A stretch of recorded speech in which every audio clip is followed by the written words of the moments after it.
So we got these two gorgeous guys in succession. As lovely as I like to have them too as well, because I love this deck for that. The Nine of Pentacles leading into the Ten of Pentacles. Truly your ultimate material happiness, the ultimate material good for you guys. So definitely material abundance coming for you in August, and it feels like, as well, it feels like a reward for your work, or something is a direct cause of your own actions. You know, because before the Nine of Pentacles, you do have the planting and sowing and taking care of the crops. And it feels like that. It feels like the culmination of all of that for you guys. Whatever it is that you've been tending to for yourself, for your business, it's bearing the full fruit. And I mean just in time. It is August.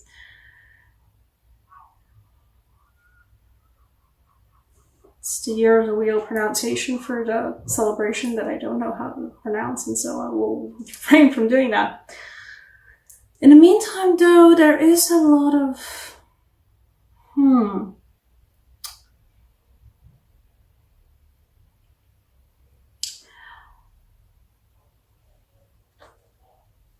it feels like navigating a tricky situation between yourself and another person, perhaps between three people, but no, it feels like between you and another person based on your gut. Because we have the King and Queen here, which is not, you know, in itself. Is that showing it right? Is that how it's supposed to go? Nope, I was showing it the bad way around. Here, that's prettier. You have both the King and the Queen getting killed, getting the large bad bird, freeing the butterflies. You have the Queen and the King, and I'm not sure whether this is purely just as you yourself are, either the Queen of Swords or the King of Swords, but it feels like in this particular relationship, you kind of feel like that. Way more swordy than I think you normally would. And I mean, yeah, sure, you're an air sign, like, yeah, swords fit you, but I've always found Libras to be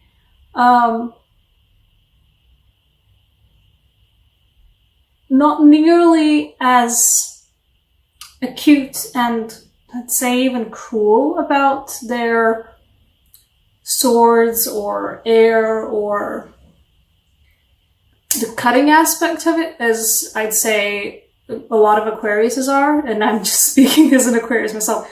I am dissing my own sign here, so it's chill. Reading myself. But we do have the Queen of Swords, the King of Swords. These guys, the Five of Wands, and the Eight of Swords.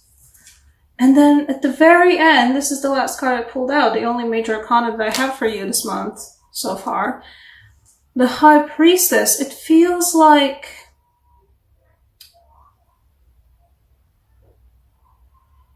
you found somebody that brings out the best in you, or not even just the best in you. I think it just brings out something in you intellectually. Like you will be finding someone that you specifically, that matches you in a very specific way. They don't like match you completely as a person. They don't round you out as a person. Not like fully. But they do, you know, if we would be a jigsaw piece, they match you on one side. So in some aspects of your personality, you have somebody on the opposite of you that matches you just that way. However, I don't know what it is about this relationship that makes you feel quite lost and makes you feel quite trapped. Perhaps even trapped in squabbles that you don't necessarily want to be participating in or don't want to be doing. And I think what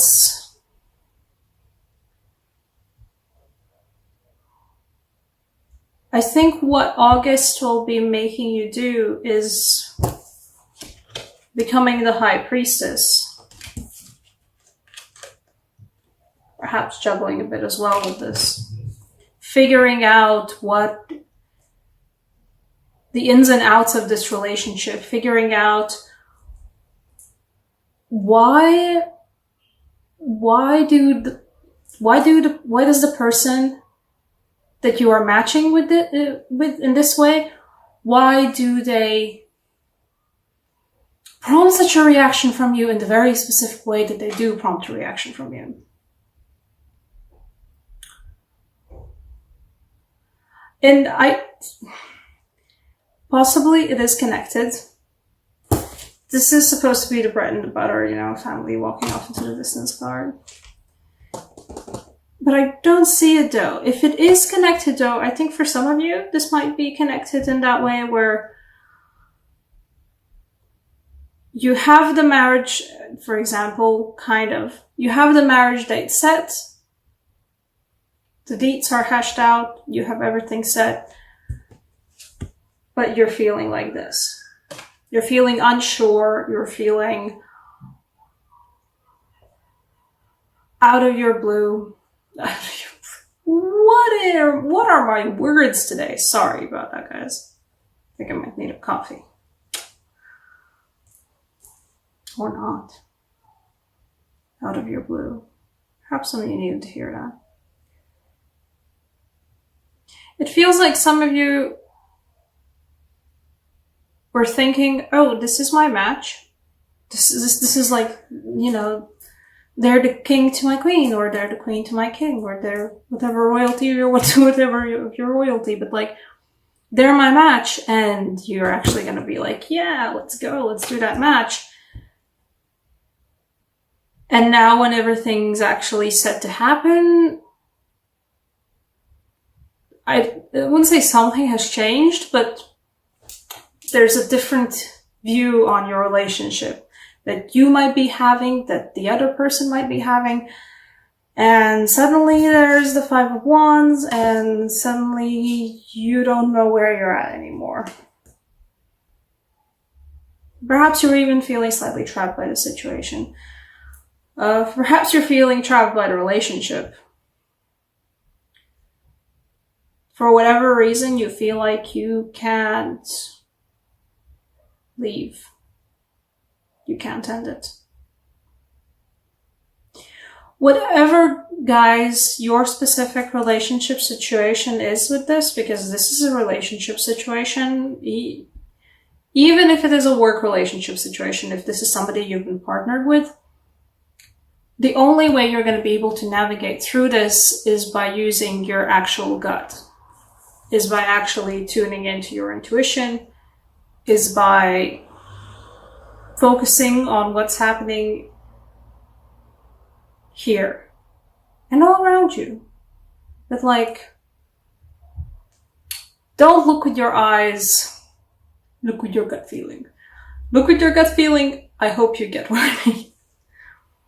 I'm also a chaotic ass reader. That's just who I am.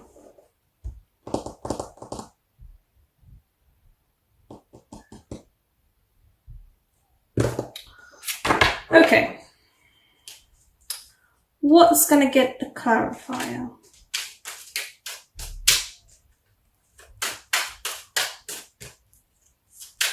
The king and queen. Both of them together. What about them? Where are they heading?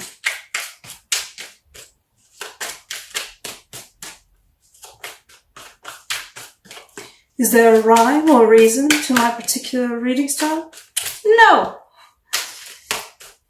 We here reading from our hearts. Reading from the vibes. Oh, hello. Okay.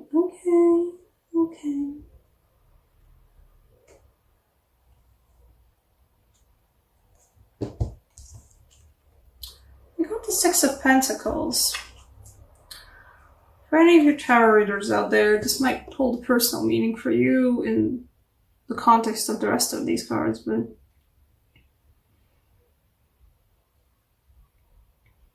what it feels like to me is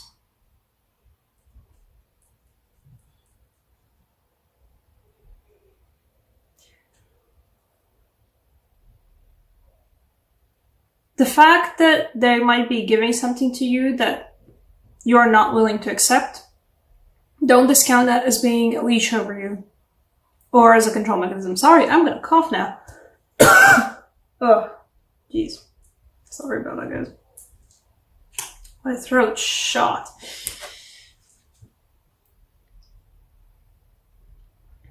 Yeah, the fact...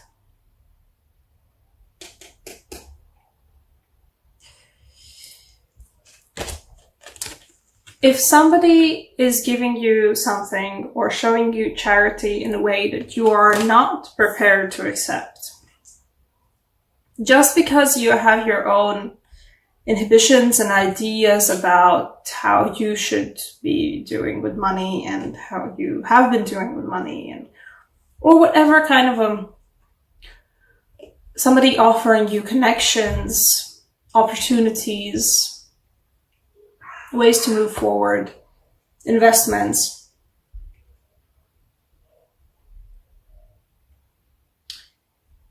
I think a lot of you guys have feeling that, and it not even just in the context of this particular relationship, of this situation, but overall, just because somebody is freely offering you something, some money, some opportunities, even the world. In this case, I feel like the cards are saying, don't refuse it just because you're afraid that this will be held over you at some point. Because for the absolute most of you, this won't. For the absolute most of you, this will be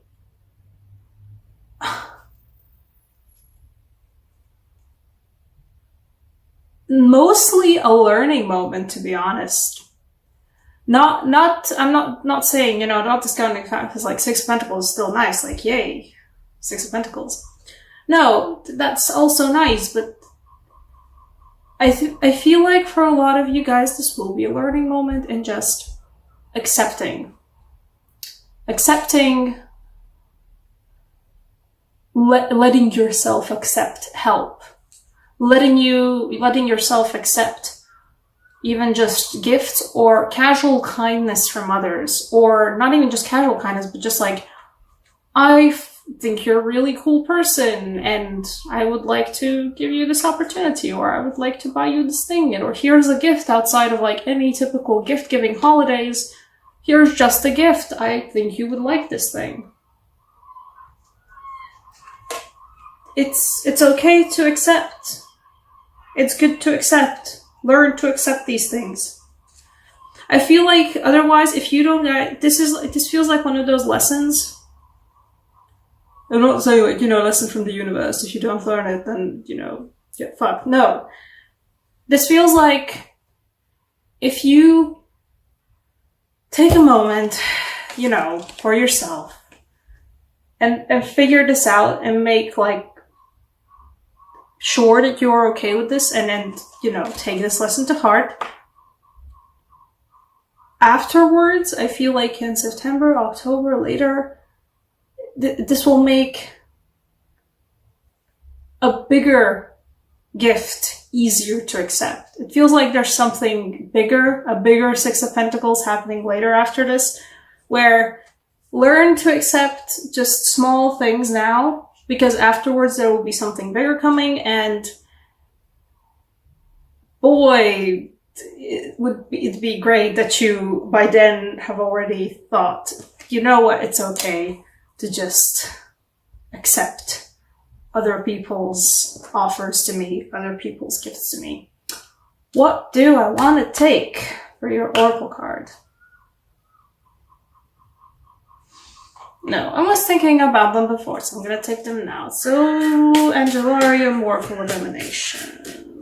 Angelarium is probably say it in all the wrong ways. Curses. Something, something. English not first language, something, something. Okay. Oh, okay, you want to be out too? Huh, okay. Well, so the Angel of Divination, that's just toe-and-toe with that High Priestess. And then also Angel of Memory, which the Six of Pentacles is not exactly Six of Cups, but it's kind of giving me, it's calling back to the Six of Cups, and you have the Angel of Memory.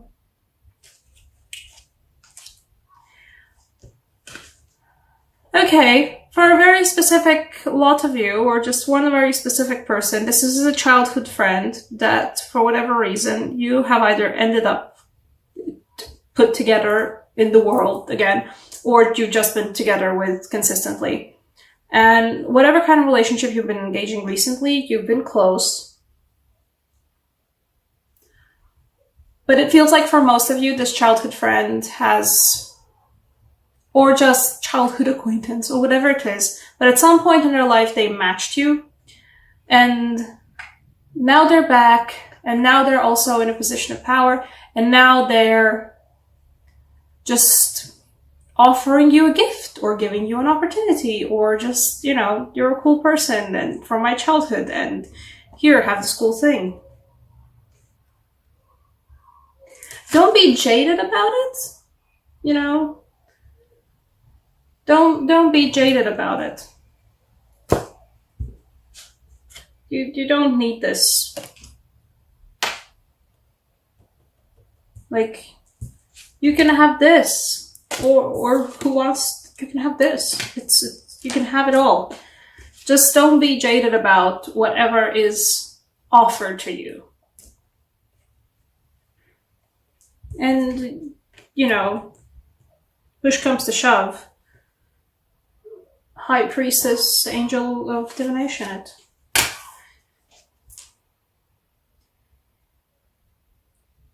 You have the opportunity to self-examine why you're being jaded, why you are having the reactions you're having, why are you making decisions you're making, and you have the opportunity to go back into the past and figure out, well, at which point did I get this way?